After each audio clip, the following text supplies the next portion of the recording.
bit taller than us. That's all right. Hey. Not much we can do about that. Look, thanks for coming along today. Sorry. Oh, Right. sorry. Apologies. Better than keeping your head out of the shot, you know?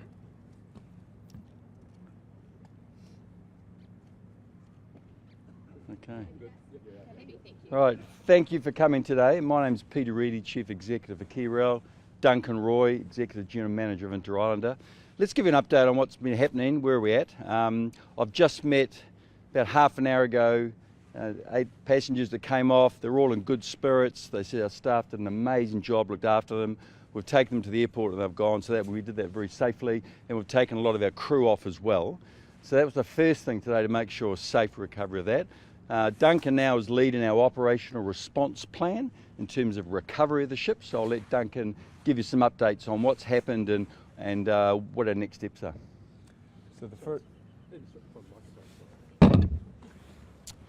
So our first priority was the safety and comfort of our customers and the crew. We've been able to meet that by, as Peter said, taking them off the ferry and replacing the crew with a new crew today. The second most important thing we want to do now is continue to move to the recovery of the vessel itself.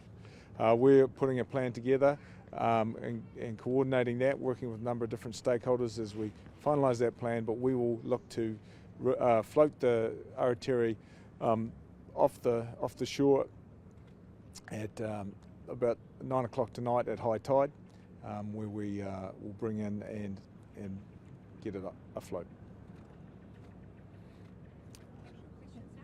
So what do we think has happened here?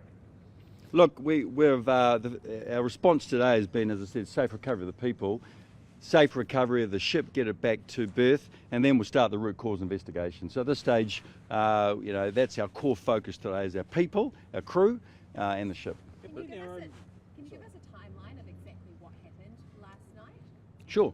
Duncan, you want to do Blame the Prime Minister for cancelling the new ferries. So about 9:45 last night, the ferry left, and as it was moving through, for some reason, and we're yet to determine that, it went to the right, to starboard, and had a slow grounding on the shore. From there, we ascertained straight away that there were no injuries, everyone was safe and accounted for. We made sure that the ferry was watertight and there was no environmental chance of damage, and the ferry was stable. Look, is KeyRail aware of a mass email that went out that said the Aratere needed to go into wet dock and had a steering problem? No, what that email said was that we'd just finished a comprehensive wet dock where we'd upgraded a number of systems on the Aratere as we went through a detailed maintenance program that we've increased over the last year. And that was briefing on all the things that had been done to the Aratere. When was that wet dock work done? Pardon? When was that wet dock? That was about 3 weeks ago that finished. And there was a steering issue. No, what we did was we preemptively replaced the steering mechanism with a brand new system. We brought in experts from overseas, and that was part of our commitment to improving the maintenance and reliability of the ferries, to continue the 99.6% reliability we'd had for the last 6 months. Must be pretty disappointing to see that happen, considering you just fixed it. This is a significant incident, and our total focus right now is to recover that ferry now that we have our customers and our crew safely off. Did we narrowly miss a major maritime disaster?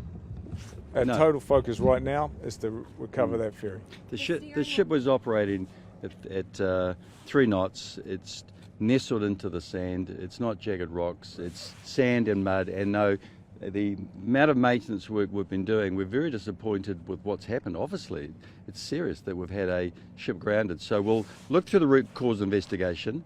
But we have invested significant money and time recently in upgrading the steering system. Didn't you just get lucky here though? Because this could have happened in the middle of the Cook Strait. Then what would have occurred? Absolutely. So, as I said, we take all these incidents extremely seriously, and we are lucky that it's just in the shallow bit of water here. But I think the core thing for us to understand is the root cause. The first thing is recover the ship, and that's our focus today, and we're not having any other conversations to think about what might have been the case until we had the facts on the table. The steering failed though. We don't know that. Well, look at it. The electrical system, we had some issues with the electrical system on the steering, and it's just been fully upgraded.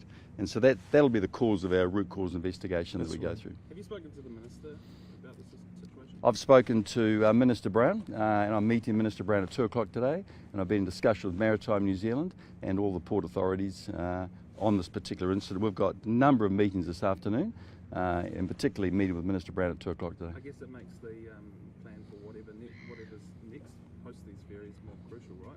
Well, today's focus is recover the ship. I think any other discussions about any other items, that's for another day. Well, everyone around here is having those discussions right now. They're Sure, saying that you didn't upgrade these ships when they were supposed to be upgraded. Sure, so I think we're all aware of the progress here. We're all aware of the work that's going on to look at the option now of what we do with these ships.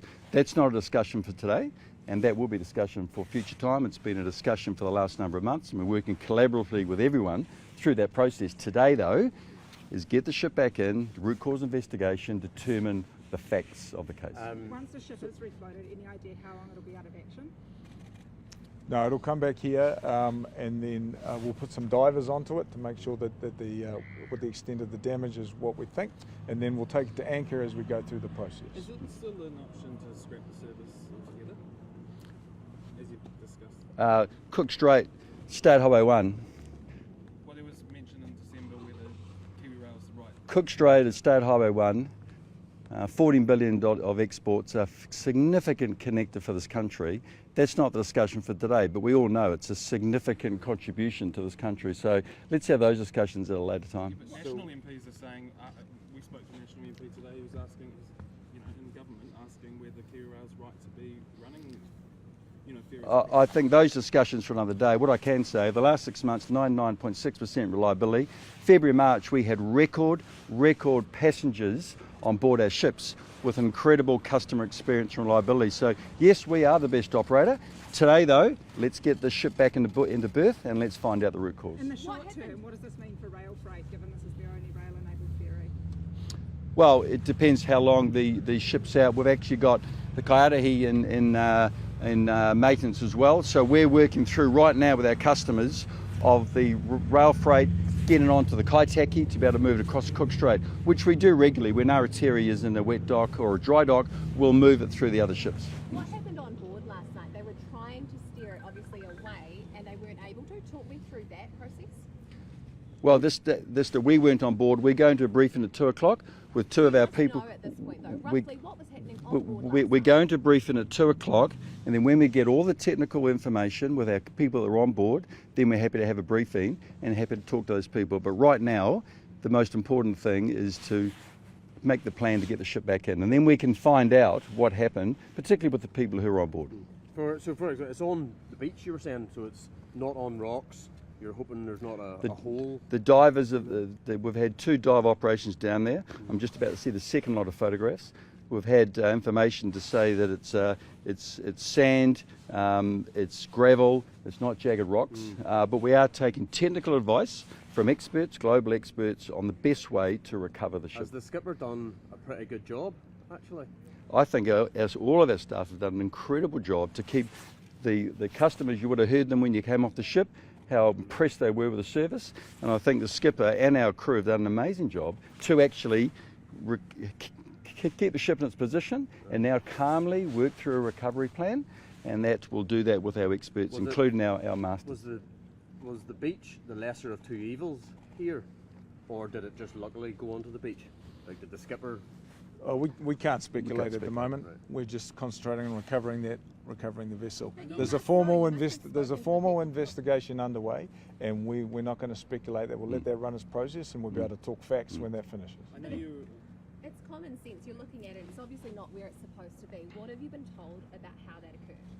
At this stage, firstly, the Transport Investigation and Maritime New Zealand are taking control of the situation. Take now control of it. The ship is frozen, so we are operating under their instructions. We're coming up with a recovery plan. What that will include is what happened on board, and when we take that information, when we bring it back into berth, that's when we start the root cause investigation. Right now, we're not going into that discussion. We're just briefing you on what's happened, where we're at, safe recovery of our people. Now we want a safe recovery of the ship, and then we'll have another discussion. We're How just confident asking are for you what that you it can. Yeah, and at this, can safely recover it at this point, like tonight on this high tide? How confident are you that that's going to happen? So the high tide is the best time to do it, clearly, and we're going to give everything we can to getting that ship off. We'll bring all the assets in that we can, and we'll have to formulate the best plan with a number of people that are here to assist us, including the Harbour Master and Maritime New Zealand Advice, and then we'll do that and we'll see where it goes. Discrepancy about that not happening tonight, that potentially happening tomorrow. What can you say to that? We're targeting tonight. Just on that, are the 2 tugs that are here adequate? We will use all the assets that we can in the time that we have, but 9 o'clock tonight at high tide, that is what we're focusing on recovering. Bringing in a bigger tug or anything like that? We're working through with technical experts, and that's this afternoon's job to do that. Is there a possibility, like you said, working with the experts, that, like, depending on what they say and what you can do tonight, is there a possibility it could be sitting there for a week? That's not the intention. The first thing is put the very strong recovery plan together tonight, and then let's assess plan B if that doesn't happen. And I guess, are you still, working with the government to figure out a solution? I know you want to talk about, not about that, but, you see people walking past saying, talking about blaming the government because you did have a plan. So I guess, is that still... We've been very clear that we're working collaboratively with a number of parties on the plan B option for the ships. That's for another day. As I said, today is about recovery of the ship. There's still some crew on board? We've replaced with 6 op. We've rotated. It has to have crew on board. That's part of as part of what we need to do to keep it safe and be able to react. So we've replaced those with fresh crew in a planned move. What can you tell us about the freight on board and also what the plans are for freight going forward in the next few days?